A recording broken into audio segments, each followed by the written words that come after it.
Hello, everybody. So great news. HIMS reported its Q3 earnings and the numbers are outstanding in my view.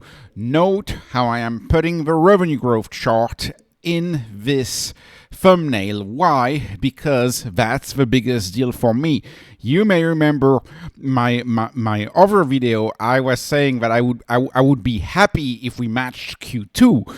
And not only did we exceed Q2, but we also exceeded Q1. So Q2 was bad, of course, because of the sudden removal of the Novo partnership. And I told you in last video they should stop. They should do their best to stop that decline.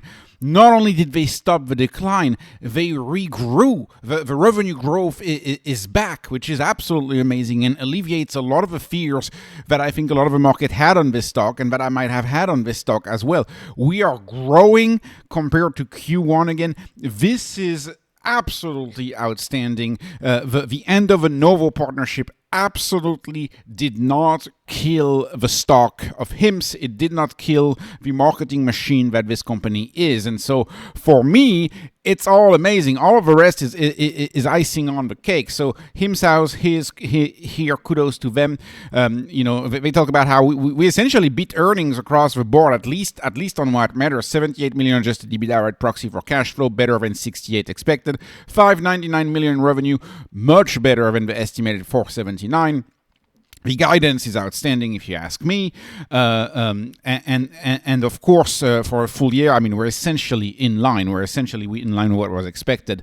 I want to point out year-over-year growth 49%. That's more than the guidance that they used to give us. 49% year-over-year growth, right? Adjusted EBITDA. This company is achieving operating leverage. We have 50% growth in adjusted EBITDA. The number of subscribers grew 21%. So we keep growing subscribers. We don't only grow the average basket that they buy. Yes, we have a lot of cross-selling going on now with the subscribers, but we keep growing the subscribers. We were hurt a little bit by the end of a Novo partnership, but not that much. And the monthly average revenue per user is $80. It used to be $67 a year ago. I remember when back in the day this number was in the mid-50s at 54. So I've seen this company grow by 60% the average monthly cost, and I think they could keep growing, right? And their goal, of course, is to get to the equivalent to the copay, which would be maybe $200 a month. If it's possible that in 5 to 10 years, this company has an average monthly revenue per user of about $200 a month. That's kind of what I'm looking at with this company. Everything is nice.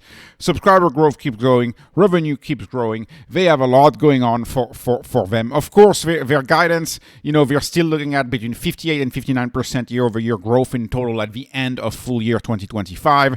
Adjusted EBITDA is up compared to what was guided prior. It's 13% adjusted EBITDA for a full year 2025. So this is the number, of course, that I'm reusing. Adjusted EBITDA slightly down, but that's because, a lot of the investments they had made, they had to write them off.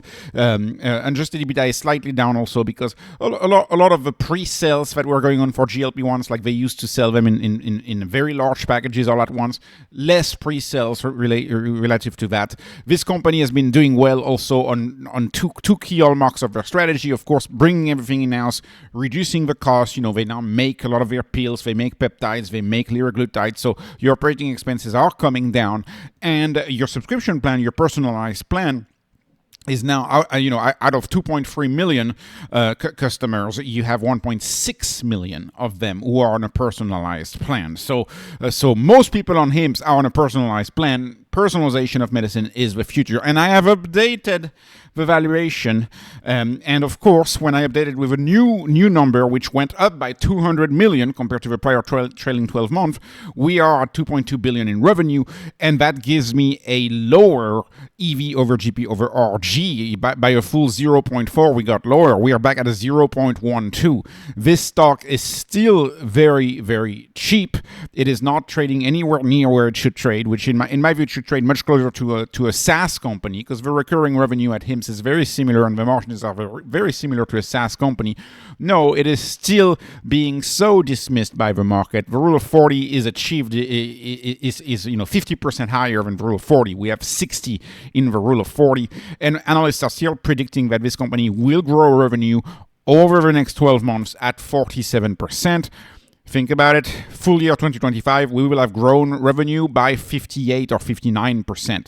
So are the analysts too pessimist? They're saying we're going to grow revenue in 26 by 47%. Are we really, or are we going to do maybe more like 52%? Moving from a 59 to a 52% is more realistic than moving all the way down for 47%. So if they grow faster, which they could now that they launched menopause and testosterone, if they grow faster, this number would be even cheaper. HIMS remains one of the best performers in my portfolio, and it consistently remains cheap because the valuation is tracking roughly the revenue, but the valuation is not getting ahead of itself. The valuation is simply tracking the revenue. If a stock grows sales by 50% a year and the price to sales remains constant, the stock price should remain about $50, 50% a year. The increase should be 50% a year. So price to sales remains constant, top line grows 50%, then the top line growth is the growth of return of the asset. And so that's quite impressive to me. Love this quarter. I can't wait for the call. I will be listening to the call live and making another video about my takeaways. This was not investment advice. This is not financial advice. This is only entertainment. Please like, please subscribe, follow me on Patreon, follow me on X. Thank you for watching and have a wonderful, wonderful day.